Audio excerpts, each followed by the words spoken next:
अनुसूचित जाती आरक्षणातील उपवर्गीकरणाच्या प्रस्तावाविरोधात आज अकोल्यात भव्य जनआक्रोश मोर्चा काढण्यात आला होता।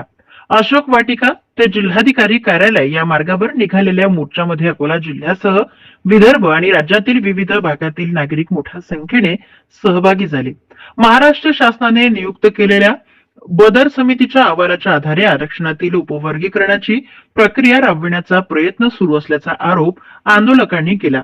समितीचा संपूर्ण अहवाल सार्वजनिक करावा, उपवर्गीकरणाची प्रक्रिया तत्काळ रद्द करावी, आरक्षणातील बॅकलॉग भरावा आणि कंत्राटी भरती बंद करावी आणि अनुसूचित जाती समाजाच्या संविधानिक हक्कांचे संरक्षण करावे, अशा प्रमुख मागण्या मोर्चेकऱ्यांनी केल्या। यावेळी उपवर्गीकरणामुळे अनुसूचित जाती समाजामध्ये फूट पडण्याची आणि संविधानिक प्रतिनिधित्वावर परिणाम होण्याची भीती व्यक्त करण्यात आली आहे।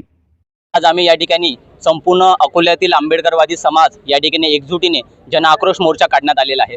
अशोक वाटिकेपासून हा मोर्चा निघालेला आहे आणि आता जिल्हाधिकारी कार्यालय या ठिकाणी येऊन जिल्हाधिकाऱ्यांना आम्ही निवेदन देणार आहोत।